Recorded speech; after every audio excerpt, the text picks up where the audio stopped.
Welcome to My Sensei, the podcast for entrepreneurs and founder-led businesses looking to navigate the dynamic business landscape.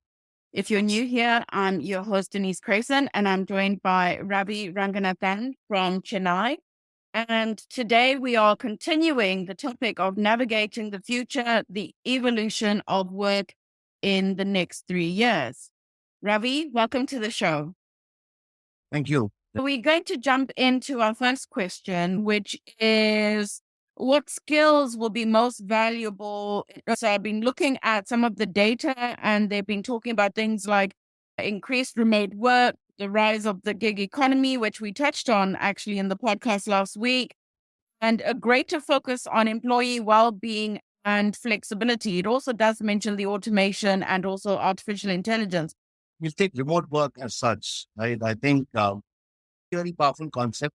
Till COVID pandemic struck us, remote work was predominantly an IT phenomenon, right? So people in information technology jobs were working remotely because they already had this system client sitting in North America, a service delivery team sitting in Asia, and solutions being shared across the globe, and technology was enabling it. Virtual working was already in place, right? So people would virtually work in environments, they'll create virtual rooms and information was shared, creation solutions were created.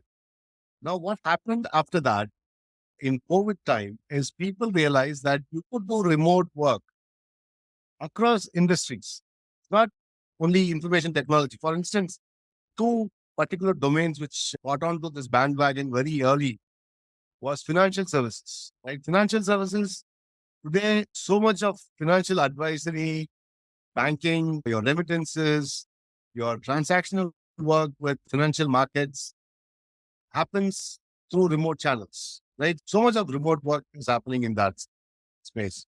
Another space that happened pretty rapidly, I would say, is education, right? Suddenly you were able to realize that education can be done from remote locations, which was very difficult. I don't think we should go to that space. And a lot of people reverted back to brick and mortar classroom instruction and environment. But today, the youth want a mix of both. The schools and education institutions have to grapple with this. They are scared because their very strength of institution is built on the building and the classroom and the environment that the education institution provides. They might become irrelevant. So these people are holding on to it in a big way. The younger generation is not. They find the entire school education, college education not so great, and they're finding it difficult to go through with that. So that's a sea change happening there. But remote is definitely going to redefine education. Remote has already redefined financial industry. Remote has already looked at information technology. Another space, which again, it's a big challenge because you have the legacy leaders who are fighting the new era service providers, which is healthcare.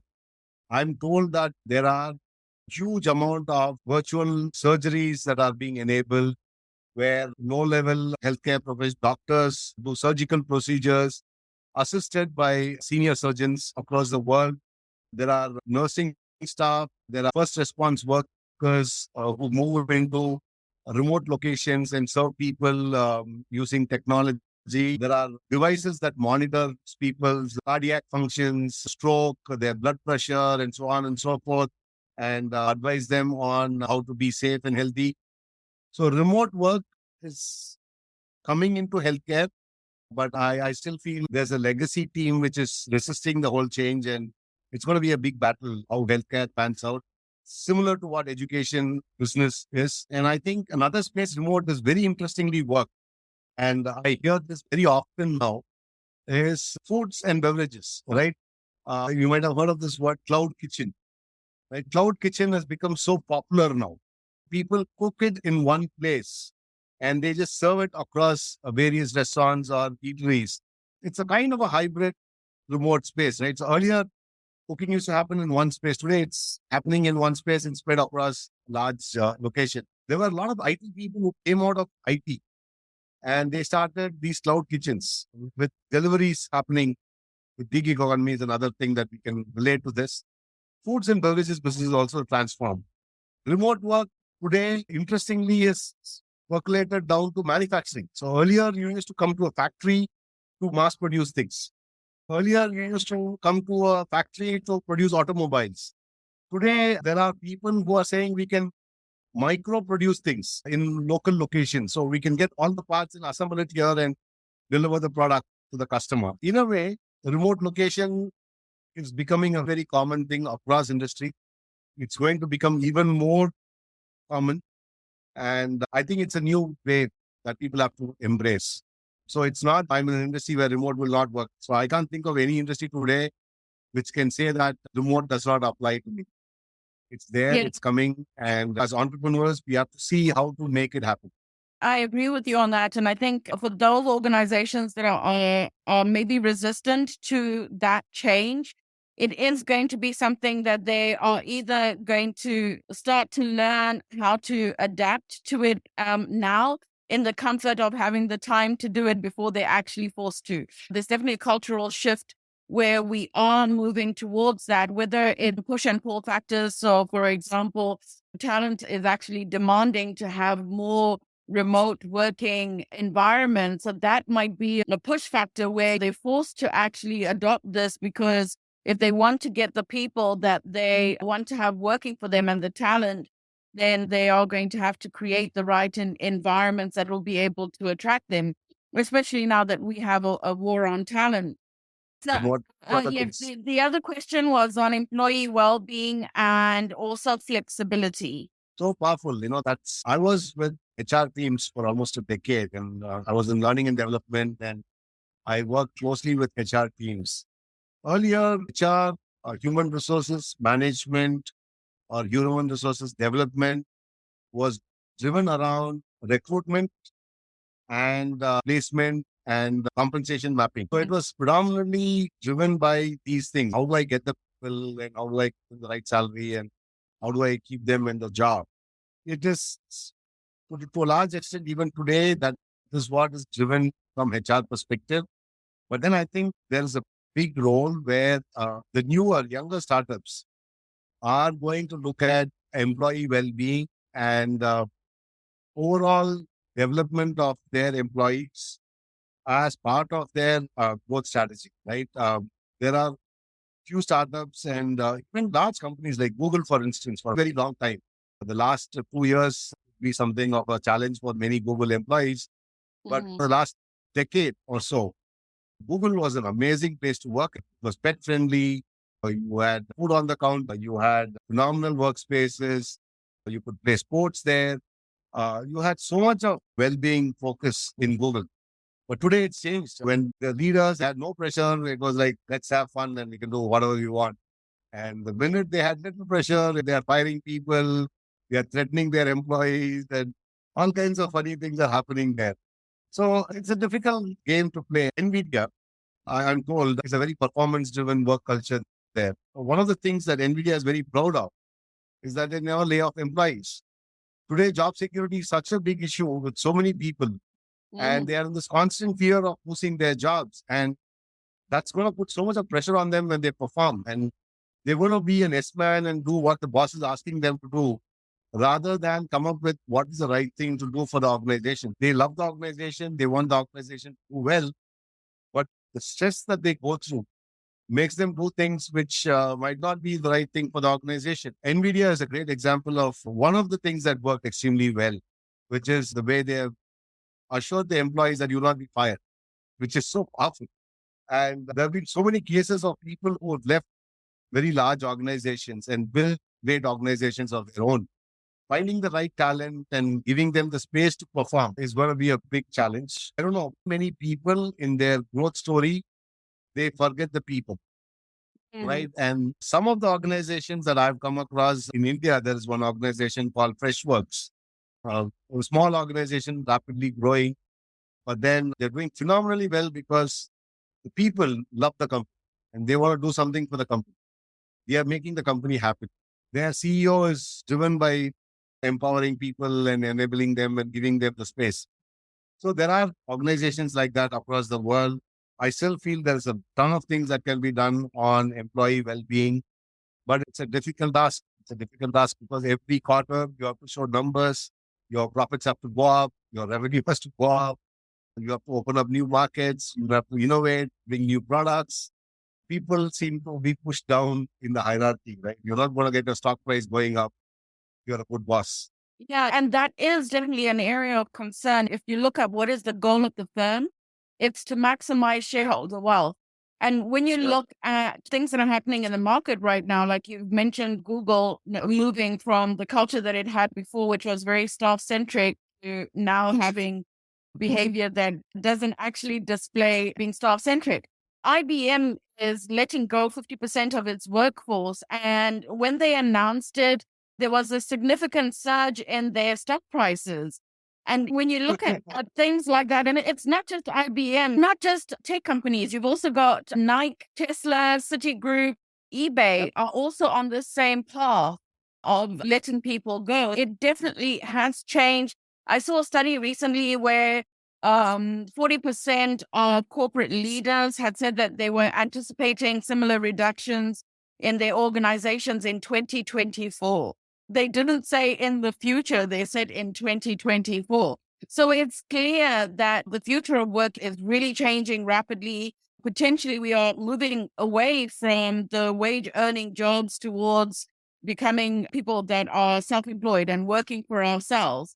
I can definitely see how that is actually going to be one of the major shifts that we are going to be seeing in the next few years, especially with researchers on AI predicting. And I hate actually like talking about these numbers, but they're definitely saying that within 2 to 5 years, majority of people are going to lose their jobs. Relating to the growth of organizations. So typical when the company is at the startup stage, they are financially under a lot of stress and they don't know what's going to happen tomorrow. The entrepreneur is literally running 24 hours a day. Every employee feels it's their life in that company and they are so passionate about whatever they are doing. So the small group of people work very hard with very limited resources and make a wonderful thing happen. And the startup suddenly becomes a growing organization, right? This very small team, which is so cramped for resources, expands rampantly without understanding why you need so much of staff, right? Mm. Instead of having, say, zero point 0.5 or zero point 0.6x staff requirement, you now go to 3x, right? Your staffing goes to 3x, three times what you require to run the company. Because now you're flushed with funds, you're growing rapidly, your customers are growing, you're anticipating new business to come in. You don't want to be short of talent. Then you pick up whoever is coming your way, you take the best talent, pay the biggest salaries, and you grow phenomenally well and you hire left and center. So you're going at 3x. And then you reach a maturity cycle, right? So you drop down to 1.5x where you're not growing at 20%, 30% per annum. Your profits are not going up. You don't have major new products coming into the market. Uh, you're stable. Your customers are aware of what you can deliver and they're coming back to you because they like your products, your service. So you're now at 1.5x of your requirement, right? Suddenly the decline phase comes up on your radar, right? So again, from 1.5, you dropped up to zero point 0.5. Instead of keeping that 1% at least or 1.5% stable, they could have kept the maturity cycle going longer. But many companies, especially for people who are driven by financials in an organization, the first thing they cut is people. There was a study, I'm not sure, I don't remember the exact study, but we can Google it, where they were mapping how people hired and talent was retained and managed within the organization in different phases of the growth of the organization. At the decline phase, those few companies who retained staff had a longer maturity cycle, right? So they didn't decline that rapidly. People who moved to this zero point 0.5 resources, they were dying left and center. People should realize this. We should also realize that we were brazen in our talent acquisition when we are in the growth phase. Again, people in HR should be cognizant of this and should play this the right way, in my opinion.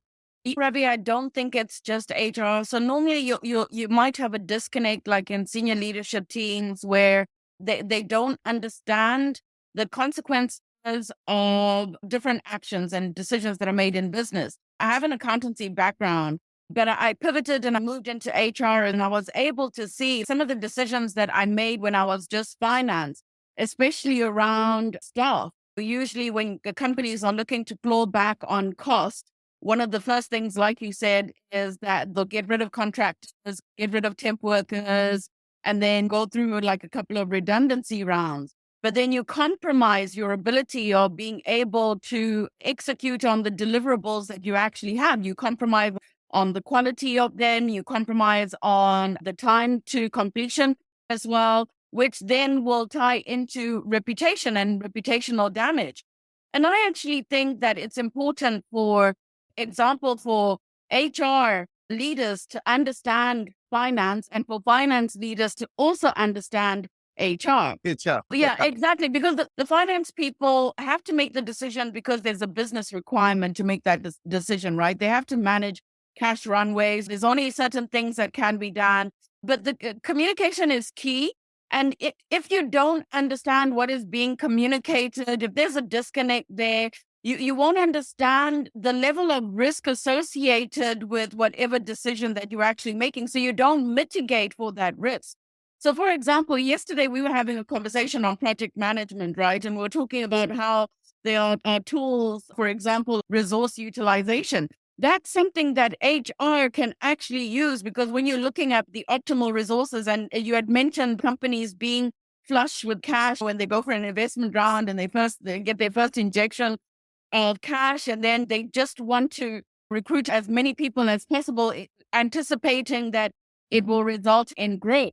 But you've also got to consider what is the optimum level of resourcing you need based on the known projects that your company actually has, the known deliverables that your company actually has, and understanding how much idle time you're paying for. So you had talked about companies like hiring people to also ensure that in times that they may need to have certain skill sets.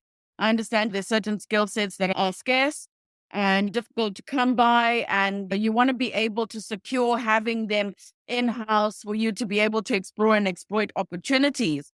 But it's also important to understand what is the percentage of idle time that your company is actually paying for. And through using resource utilization formulas, you can actually identify that, because it tells you, is it your idle time is like, for that's an inefficient use of funds, unless it's something that is going to change in the foreseeable future, in the next kind of like month cycle, couple of months cycle, project is going to be coming in. So that utilization or idle time percentage will change very quickly. But when you are just holding on to talent for holding on sake, and you're going into 3 months, into 6 months, into 1 year, it doesn't make sense. It's all about having open conversations also. Like you've spoken about the financial part of it. I'm Mhm. also talking about the human part of it, where if you know that you're not going to utilize the resource in the next cycle when the talent requirement comes up, it's better to inform the talent that understand that this is the current situation. We are not utilizing you 100%. You're probably at 20% of your utilization, but we are not willing to let you go. So you're a good resource.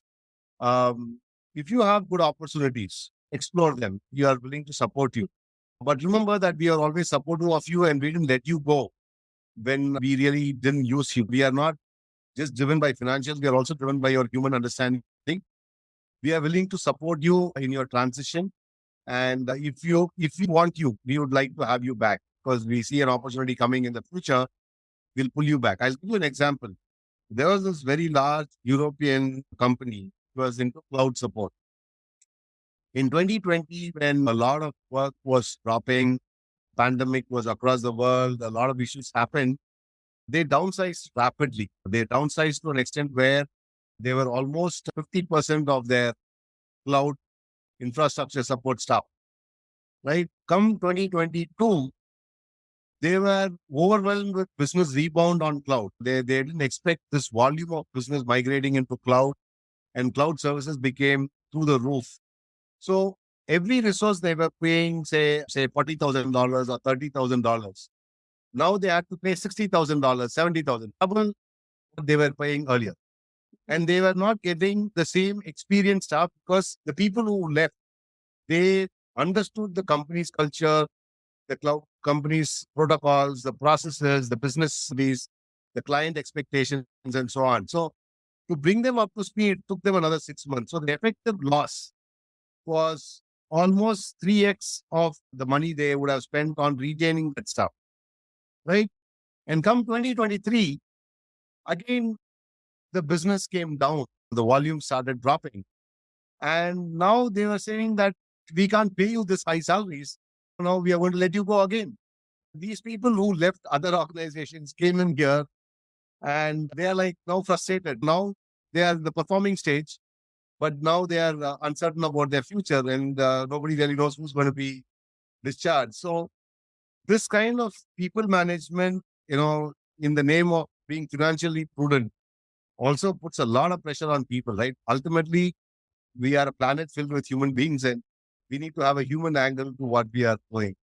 One of the thought that I wanted to share. So I like the best of all worlds in that if you have visibility of what is your optimal resourcing, like month on month for 12 months, and I've seen a case study of this where a company was experiencing some difficulties and some challenges, and they supported staff that would have been at risk of redundancy to actually cross skill them. So they weren't actually losing the initial talent and resource that they had. They were enabling this talent to gain another skill that was still being used in the organization. And so cross-skilling is an opportunity of being able to navigate some of the fluctuations that we might have in business because they're going to happen all the time. So future trends are very hard to predict because we often map them based on the present. And we can't do that. There's many factors that are impacting the changes that are happening right now. But if you can mitigate some of those risks, mitigate for some of those fluctuations that you might actually have in terms of the labor and the skill sets and even emerging skills that you might need in your organization to undertake business that you want to do, then cross-skilling is a great way of ensuring that you maintain core skills. You are training and professionally developing your staff with emerging skills as well. And you will then always have your core staff as and when you need them. I know you say we shouldn't look at it from a cash point of view. And yes, you're absolutely right. We shouldn't be looking at it as that. But I just want to say that HR, understanding finance, and just having a head for numbers will be really great for them to actually see that utilization and that idle time so they can identify within their organization to see what percentage they need to be working with to cross skill, not to actually get rid of them, but to maybe cross skill so that they can sit in other functions. Okay, Ravi, I think that's a good place for us to end the podcast for today, and we'll continue the conversation in future segments. For anyone that is looking for other resources, please do check out www.mysensei.com.